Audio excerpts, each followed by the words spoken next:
Please stop pushing. I can't take this anymore. The concert venue is packed tight. A man behind me keeps pressing into my backside. I'm wearing a mini skirt today with a thong underneath, and it only makes the situation worse. He lifts my skirt and presses himself against my hips. As the atmosphere heats up, someone in front of me slams into me, and I stumble back a step. My body stiffens as I feel like something just slid inside me. My name was Mandy Fox, and I was a diehard fangirl. I wanted a celebrity to notice me, so I dressed for attention. I wore heavy makeup and made sure nothing about me went unnoticed. My low-cut top revealed a wide stretch of skin, and my chest bounced with every step. I paired it with a mini skirt that barely covered my thighs and sexy white stockings which hugged my legs.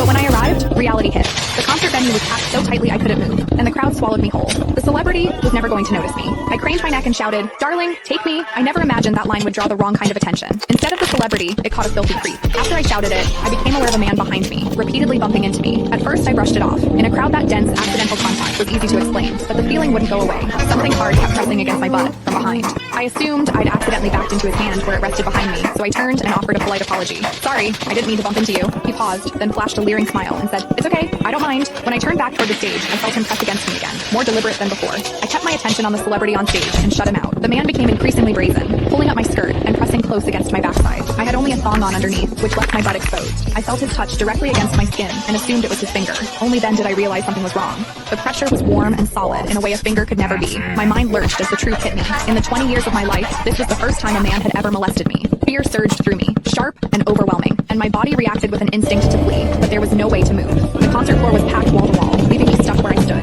I drew myself tight, bracing as if tension alone could keep the fear out. As I did, my hips closed around the man's so-called finger, trapping it between my cheeks. An unfamiliar sensation followed, and warmth rose to my face. What confused me was that I didn't recoil from it. There was a muted comfort to it, and against my will, it sparked a faint sense of expectation. The man behind me seemed to take it as a signal. He moved in closer, repeating the motion until the intrusion was unmistakable. I had lived a sheltered life as a college student, and now I was being toyed with by a stranger while surrounded by people. Shame surged within me without warning. I felt the urge to sob, but my throat closed, and my voice deserted me. Worse still, the pressure forced my thong inward and sent a restless, prickling discomfort through my body that wouldn't fade. A quiet, involuntary sound escaped me, and the embarrassment followed instantly. I gathered myself and strained to suppress it, holding it down until my throat tightened. The blaring music and the screams around me drowned everything out. With every eye fixed on the stage, no one was aware of what was happening to me. At the same time, the intensity continued to rise, touching something deep inside me. I bit down on my lip as cold sweat traced my spine. My awareness was tipping back and forth between humiliation and a pleasure I couldn't bring myself to name. I knew I couldn't take it anymore if it continued, so I turned sharply to face the man behind me. "Please stop pushing. I can't take this anymore."